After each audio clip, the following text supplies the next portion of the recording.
Hi, this is Thomas from At the Gates. You're watching Loud TV.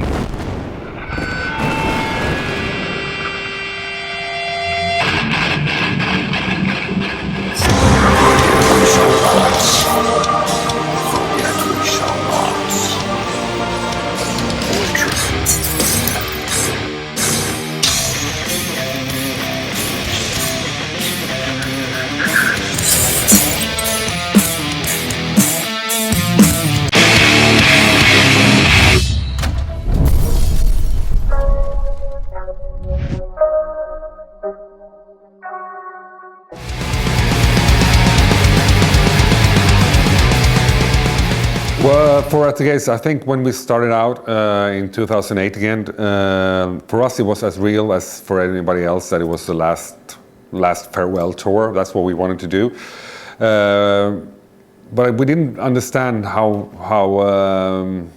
much of a feedback or response we were getting. It was so huge. It was so many fans that we didn't expect to come out. So I think even in 2008, we didn't talk about it at all, but I think we still kind of understood in our hearts that it was too good to let go. You know, it's too big. But then when we came back in 2011 for the second reunion, I think we had broken one statement, one promise already, so we might as well break the next one, you know, with the album.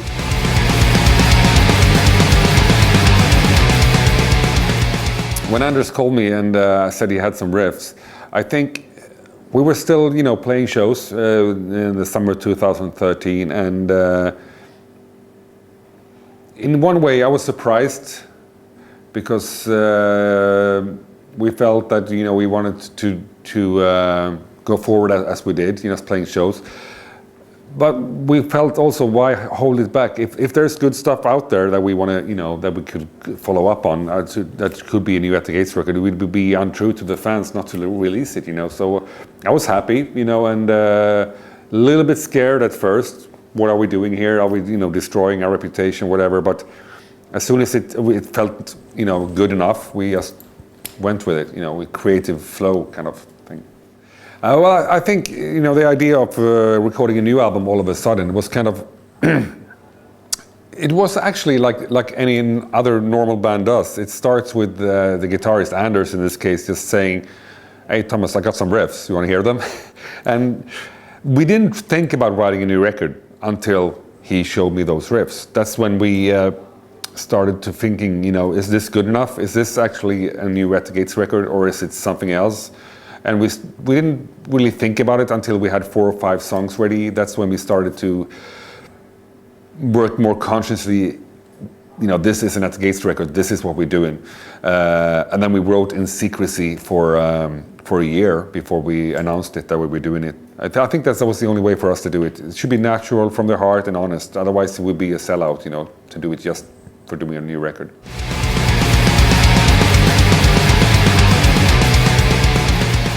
Well, Anders left The Haunted, but Jonas and Adrian are still in the band.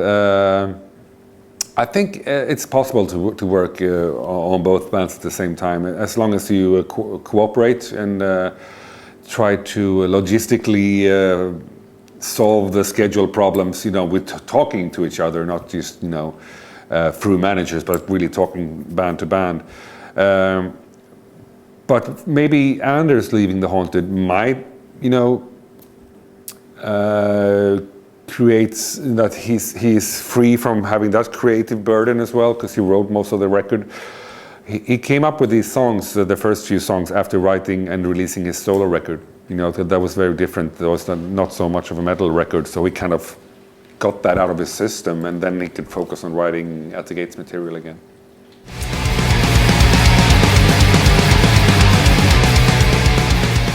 Yeah, I think this album, we focus on writing real songs, that every song has its own atmosphere, that every song stands out more as a song. Also the result, they were also short and aggressive, but they were very similar. Every song had the same attitude, same aggression, not so much depth. This has more melancholy, more feelings, more darkness into it. And I think the songs have more character in this way. Maybe that's why you believe it's more punchy as well. Maybe, yeah.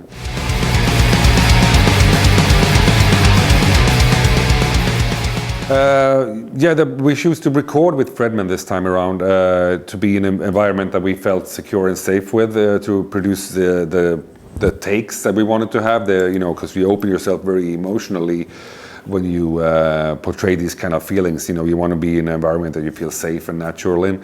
But then we let Jens mix it, because right now Jens Bogren I think he is the best metal producer in the world. In a way, because you can't hear on a record that it's a Jens mix, because he takes out the special feeling of every band and brings that to life. His Catatonia record sounds nothing like his Amon Amarth record. His Creator record sounds nothing like his Arch Enemy record. They're all different, but they have this unique sense of, it is the heart of the band that you hear. And that's what we wanted as well. And he has a very natural and warm sound that we wanted to portray as well. It's almost like we are in your living room playing, when you hear the record.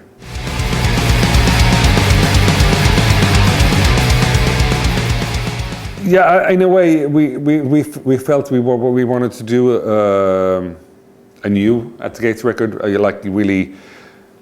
because we have always incorporated new stuff with every release. But we were also very adamant about keeping the spirit of the band, the true essence of the band. So it's also a bit old school, but moving forward, as you say, it's almost like a Back to the Future kind of thing. But we have to watch it to not disappoint people. You have to develop. If you want to go in a different direction, you have to develop carefully. But for example, with the new In Flames records, I think though that people make too much of a fuss about that. It's so different in a way, because you can see it coming. All their records build up to this. That's not a surprise for anyone. Yeah, if the new In Flames record come out after Horacle, that would be a surprise. But now, really, I mean, it's a natural progression, I think.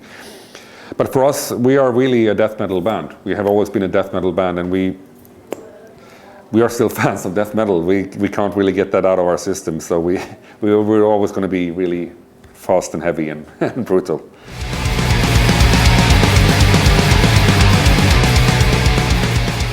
Yeah, I mean, when singing with a death metal voice in a good band that you enjoy, it's like a catharsis almost every time, like a cleansing. It's a very emotional and very honest way of expressing yourself. I could recommend it to anyone. Actually, it's fantastic, and I was very proud to deliver the vocal takes on this record, because in a way, as you say, it's 19 years since the last album, and we are older, and I guess we wanted to take people a little bit by surprise that this is still very brutal, this is still very, very heavy, and the vocals are as aggressive as ever, or maybe even more aggressive, and we wanted to prove that, that we're not holding back, even if we're getting older.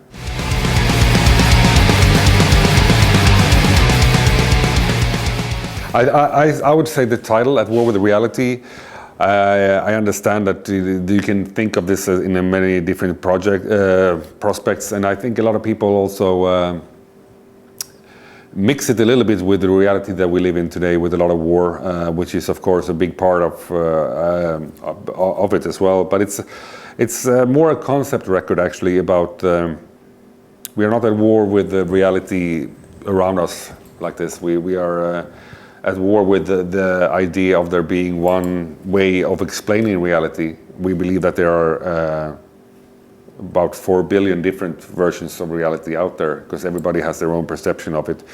But saying that, your idea of war being a reality today comes from that, because it is actual. The wars today are started because people want to oppose their version of reality on other people. There's never going to be one way of explaining reality, and that's what we have to broaden the spectrum be able to tolerate other people's views and ideas. That's a little bit of the concept. It's very like a postmodern philosophy to oppose against structures of explaining reality. War today is, I believe, it's not fought on a global scale anymore. It's more regional warfare. And very more focused on maybe terrorism and what we see right now in Iraq and Syria and these countries where it's more ethnical or religious. It's almost like back to the Middle Ages where people fought about Christianity and stuff like that. And it's just sad to see that, they use this, way of explaining the world, religion, in this example, to force their own views upon someone else, and if they don't want it, they're gonna shove them out of the country or kill them. But I don't believe maybe a war on a worldwide scale. It's, of course, we see Russia now heightening the tension a little bit, with the Ukraine situation, but I don't know, people are very, the big countries are very careful about stuff like this now, so I don't think there's going to be a World War III, but I think we might see more civil wars around the world. I think America, for example, it's not going to last forever the way it goes now. It's going to be, some people are very frustrated. The concept of at war with reality is first of all, it is a concept of opposing the idea of one model of explanation for everything. For example, religion. For example, political views. And stuff like that. Opposing that more revolutionary theme.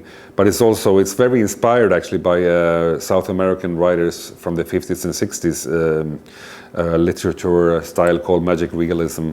So it's written in that same kind of perspective. It's very abstract and surreal way of writing lyrics, and I was really inspired by this time to ground them in a more philosophical theory. Made it more interesting for me to write these lyrics.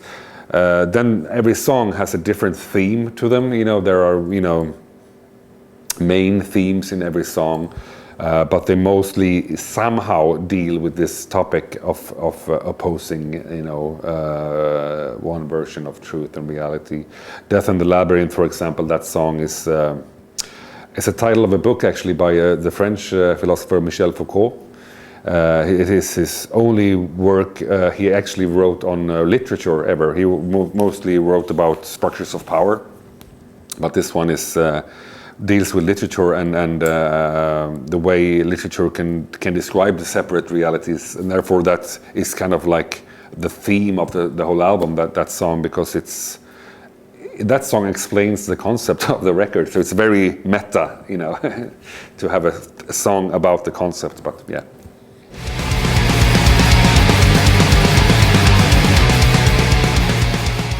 We have a few shows lined up now that is presented so far, but I'm definitely saying that there's going to be more. Some shows are being announced pretty soon, and some shows are being announced a little bit later because of politics of booking agents and stuff like this. So we have to wait to tell people, but of course we're going to play as much as possible on this record, more than we've done on the reunion tours. We're still going to be a little bit of sense of exclusivity when you go to a Netgate show. We're not going to come back, 4 times on a record that bands do nowadays, but we're going to come to every place at least once. So of course we're going to come to France. It's one of the, big cultural nations in Europe. So of course we're going to come to France. But right as of now, I can't tell you any dates right now. But in early 2015.